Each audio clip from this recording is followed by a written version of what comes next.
Hi, good morning po. Meron kasing nanay na nagtanong sa akin, nagre-research siya. Doc, ano ba ang pagkakaiba ng pneumonia mild, pneumonia moderate, at pneumonia severe?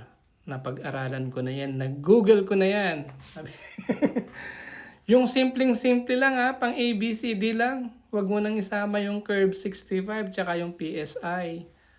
Tapos tuloy na napaisip tuloy ko yun. Yung pala yung curve 65 yun sa adult pneumonia, yung confusion, urea, respiratory rate, blood pressure, tsaka yung age 65. Tapos yung PSI, yung pneumonia severity index pala yun. Kala ko sa gulong ng kotse eh. So ang gusto kong i-discuss mo, Dok, yung simple lang. Huwag mo na kaming pahirapan. Ano ba ang pagkakaiba ng pneumonia mild, pneumonia moderate, at saka pneumonia severe? Yung pang vlog lang na ganito, pang reels lang. O sige na nga, extra challenge. Yung pneumonia mild, ibig sabihin nun, yung bata, pwede pa pong gamutin sa bahay. Ayan. Sa bahay lang yung pneumonia mild, pwedeng gamutin, pwedeng pauwiin. Pag chinek up sa clinic, pwede pang umuwi. Sa bahay lang gagamutin, pneumonia mild. Usually yung infiltrates nun sa lungs, yung mga plema-plema o yung mga puti-puting nakikita doon, about 1/3 pa lang. Ayan, so yun na yung una, pneumonia mild.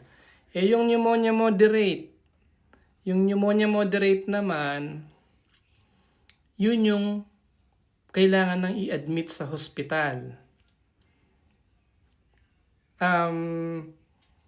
Kailangan nang lagyan ng suwero. Yan yung pneumonia moderate. Hindi pwedeng pauwiin. Doon na siya sa hospital o obserbahan. Tapos, yung infiltrates niya sa yung mga plema niya sa baga, nasa 2/3 na. Yan. O yun, simple. Doc, yung pneumonia severe, kasi yan nakikita ko nilagay dun sa referral ng anak ko, pneumonia severe Ayan, pagka pneumonia severe po, ang ibig sabihin nun, hindi na yun pang basta-basta dun lang sa ward. Kailangan yun nasa intensive care unit na, sa ICU na siya. Tapos, maaring standby na yung intubation, yung tinutubuhan yung bata. Di ba?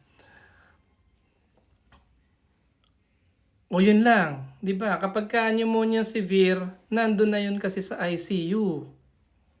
Na po, o yan na hindi ko na diniscuss yung oxygen saturation, chest indrawing, respiratory rate, presence or absence of fever. Ayan. So, at least may idea na po kayo about pneumonia mild sa bahay lang. Pag pneumonia moderate, kailangan na i-confine. Pag pneumonia severe, di nasa ICU na po yun. Good morning po!